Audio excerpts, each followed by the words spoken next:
హైదరాబాద్లో ప్యాలెస్ అనగానే అందరితో గుర్తుకొచ్చేది చౌమాల ప్యాలెస్. సో అప్పటికి ఇప్పటికీ ఇంకా చెక్కు చెదరకుండా ఎన్నో రెనోవేషన్స్ తర్వాత అట్లే కనిపిస్తుంది. ఇక ఆ తర్వాత అతి కొద్ది మందికి మాత్రమే తెలిసేది మాల్వాలా ప్యాలెస్. ఇప్పుడు చూద్దామన్నా లేదనుకోండి అది.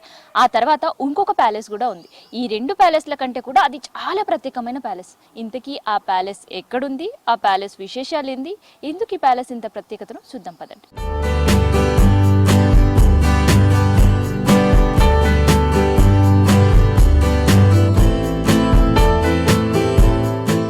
నేను చెప్పిన చెక్క ప్యాలెస్ రాజా భగవాన్ దాస్ ప్యాలెస్ దగ్గర నేను వచ్చేసిన. ఇక ఇది కార్వన్ కాడ ఉంది, గుజరాత్ దగ్గర నుంచి వచ్చేసి ఇక్కడ 4వ నవాబు దగ్గర ఆస్థానంలో పనిచేసేటోళ్ళు. సో ఆయన కూడా కట్టింది కాదు, ఆయన పూర్వీకులు వేరే వాళ్ళ దగ్గర నుంచి పర్చేస్ చేసిందని చెప్తుంది ఇక్కడి చరిత్ర.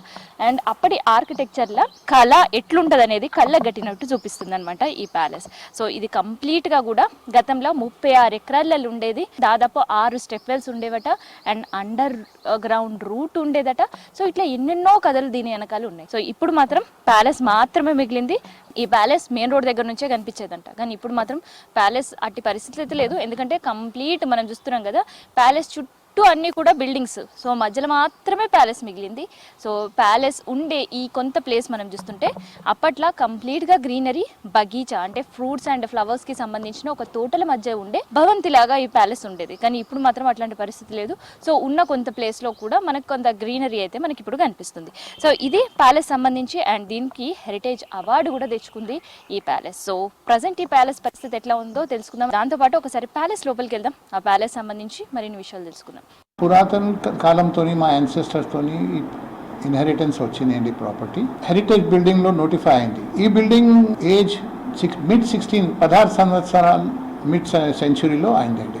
కుతుబ్షాహీ రాజుల పీరియడ్లో మా గ్రాండ్ ఫాదర్ రెస్టోర్ చేసి దానికి మెయింటైన్ చేసిన అప్పుడు నేను కూడా అవినే చేస్తున్నానండి. హెరిటేజ్ బిల్డింగ్లో total double storied building, teak వుడ్లో ఉన్నాయి. దానిలో థీమ్ ఉన్నాయి, కొన్ని లోకల్ థీమ్ కూడా ఉన్నాయి, కొన్ని రాజస్థానీ థీమ్ ఉన్నాయి అండ్ పర్షియన్ ఇన్ఫ్లుయెన్స్ కూడా ఉంది.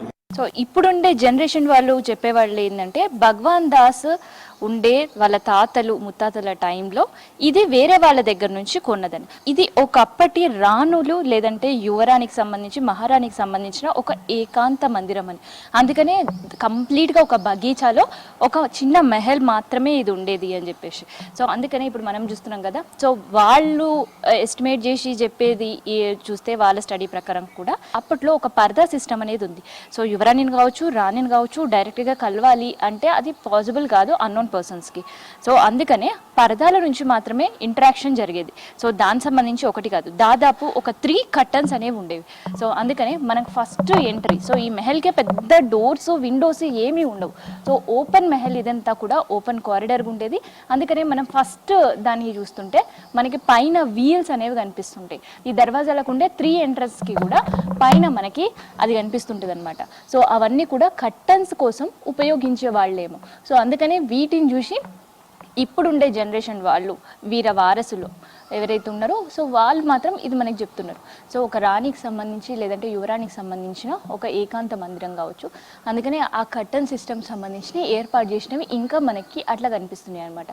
అండ్ దాంతోపాటు మనకి కింద ఓపెన్ ఏరియా లాన్ ఏదైతే ఉందో, సో ఇది అప్పట్లో ఆర్ట్స్ పైన, కల్చర్ పైన చాలా ఇంట్రెస్ట్ చూపించేవాళ్ళు కాబట్టి దానికి సంబంధించి ఈ కింద ఉండే ఈ ఫ్లోరింగ్ అంతా కూడా వాడుకుంటూ ఉండొచ్చు అని. సో మొత్తానికైతే ఈ 2 ఫ్లోర్స్ వుడెన్కి సంబంధించిన మెహల్ అయితే చాలా అందంగా ఉంది. సో అప్పటి కట్టడం ఇంకా చెక్కు చెదరలేదు.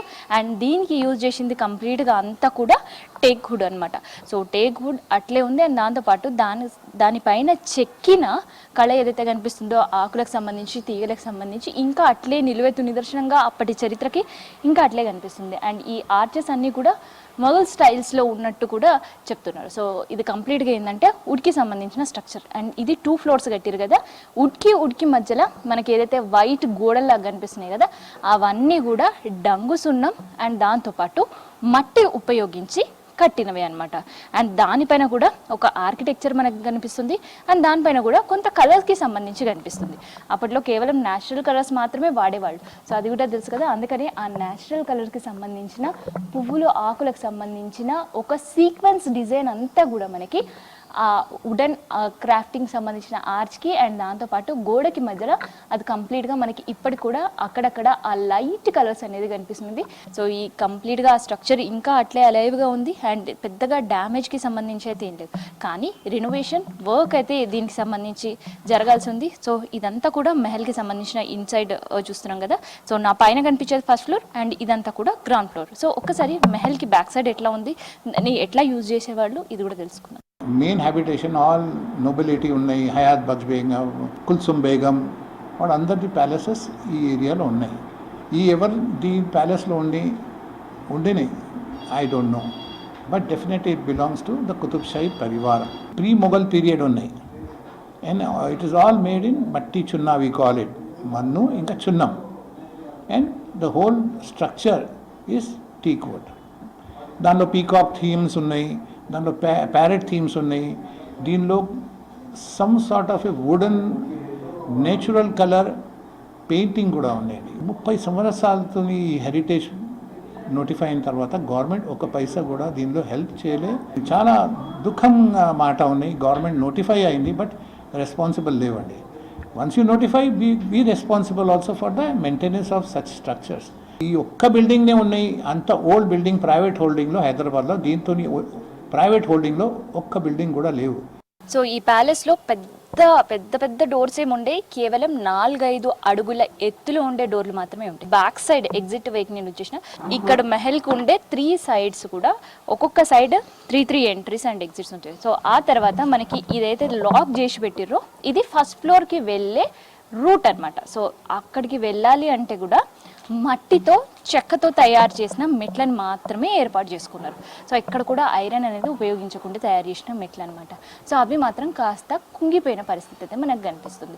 మెహల్ చుట్టుముట్టు అన్నీ కూడా డోర్లే ఉంటాయి. సో ఎక్కడి నుంచైనా ఎప్పుడైనా వెంటనే బయటికి రావచ్చు, లేదంటే బయట ఉన్న వాళ్ళు వెంటనే లోపలికి వెళ్ళేటట్టు. ఇక్కడ ఇప్పుడు భగవాన్ దాస్ సంబంధించిన జనరేషన్ వాళ్ళు ఎవరైతే ఉన్నారో సో వారసులు వాళ్ళు చెప్పేది ఏంటంటే ఇక్కడ స్వరంగ మార్గాలు కూడా ఉన్నాయట. ఈ చెక్క మెహల్కి లెఫ్ట్ సైడ్ మనకి ఏదైతే బావి ఉందో సో బావి పక్కన నుంచి ఒక స్వరంగ మార్గం అయితే ఉంది, కానీ అది ఎక్కడికి వెళ్తుంది అనేది వాళ్ళకు కూడా తెలియదు అనమాట.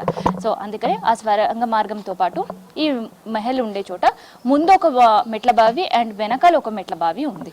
సో దాదాపు 30 ఎకరాల పెద్ద ప్లేస్లో ఉండే ఈ చెక్క మెహల్ ఇప్పుడు చాలా చిన్నదైపోయింది. అండ్ దాంతోపాటు దీని మెయింటెనెన్స్ ఎల్లుడు కూడా ఇప్పుడు ఉండే వాళ్ళకి చాలా కష్టమైపోయింది. అందుకనే దీన్ని ఏం చేశారంటే ఫంక్షన్ హాల్ కింద మార్చేసారు. సో ఇప్పుడు కార్వాల్లో ఉండే వాళ్ళకి ఈ మెహల్ గురించి అడిగితే ఫంక్షన్ హాల్ అని అడిగితే మాత్రమే అడ్రస్ తెలుస్తుంది అనమాట.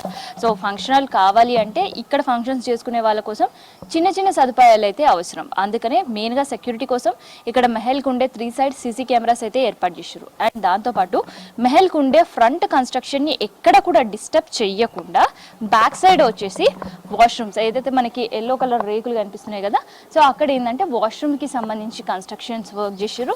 అండ్ దాంతోపాటు నా లెఫ్ట్ సైడ్ ఇప్పుడు ఏదైతే ఈ రేకులు కనిపిస్తున్నాయి కదా ఇవన్నీ కూడా కిచెన్కి సంబంధించిన అరేంజ్మెంట్స్ చేశారు అనమాట. సో కొన్ని రోజులు అయితే ఇక్కడ శారీ ఫంక్షన్స్ కావచ్చు, ఓనీ ఫంక్షన్స్ అండ్ దాంతోపాటు పెళ్ళిళ్ళు కూడా జరిగాయి అండ్ బర్త్డే ఫంక్షన్స్ కూడా జరిగాయి. సో తర్వాత వచ్చిన మోడర్న్ ఫంక్షన్ హాల్స్తో ఈ ఫంక్షన్ హాల్కి ఆదరణ కరువైన తర్వాత ఫంక్షన్స్ జరుగుడు కూడా కష్టమైపోయింది. సో అందుకనే దాదాపు ఇక్కడ ఫంక్షన్స్ జరగక 7-8 సంవత్సరాలు అయితే గడుస్తుంది అనమాట. సో మొత్తానికి మాల్వాలా ప్యాలెస్ కనుమరుగైపోయినా ఇంకా టేకుడ్తో కట్టిన రాజ్ భగవాన్ దాస్ ప్యాలెస్ అయితే మన కళ్ళ ముందు నిలువెత్తు నిదర్శనంగా ఉంది. కానీ రెనోవేషన్ కోసం ఎదురు చూస్తూనే ఉంది. హెరిటేజ్ అవార్డు కూడా దక్కించుకుంది. సో ఇది భగవాన్ దాస్ ప్యాలెస్కి సంబంధించి. మనం ఏం చేస్తున్నా చెప్తే దీనికి లిన్సెడ్ ఆయిల్ ఫీడ్ చేసి దానికి ప్రొటెక్ట్ చేస్తున్నాయి ఫ్రమ్ చెదరులు, టర్మైట్స్. ఆ డిటోరియేట్ దానికి అటాక్ అయితే మొత్తం వుడెన్ ప్యాలెస్ కొలాప్స్ అవుతాయి.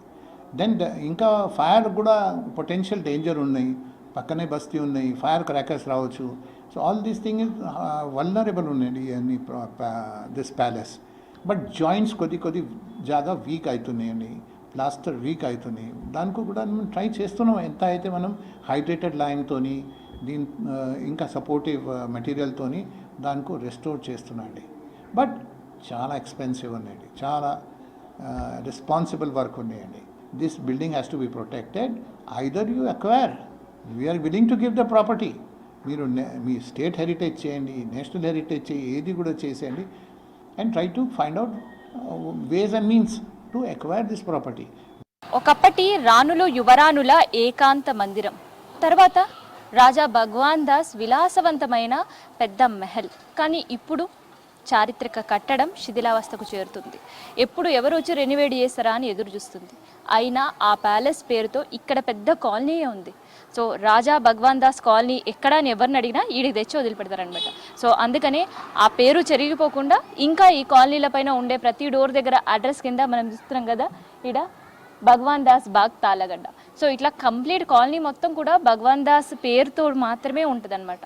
సో ఇంత ప్రత్యేకంగా ఇంత విశిష్టత ఉండే మెహల్ని ఇప్పటికైనా అధికారులు గుర్తించాలి అండ్ రెనోవేట్ చేయాలి అండ్ విజిటర్స్ని అలౌ చేసేటట్టు టూరిజం స్పాట్ కింద మార్చాలని ఈ కాలనీ వాళ్ళు కోరుకుంటున్నారు. సో మనం కూడా అదే కోరుకుందాం. సో ఇది రాజా భగవాన్ దాస్ మెహల్కి సంబంధించిన చరిత్ర అండ్ దాంతోపాటు ఇప్పుడు ప్రస్తుతం ఉండే పరిస్థితులకు సంబంధించిన ఇన్ఫర్మేషన్ ఉంది. కెమెరా పర్సన్ సిద్దిక్తో కావ్య V6 న్యూస్, హైదరాబాద్.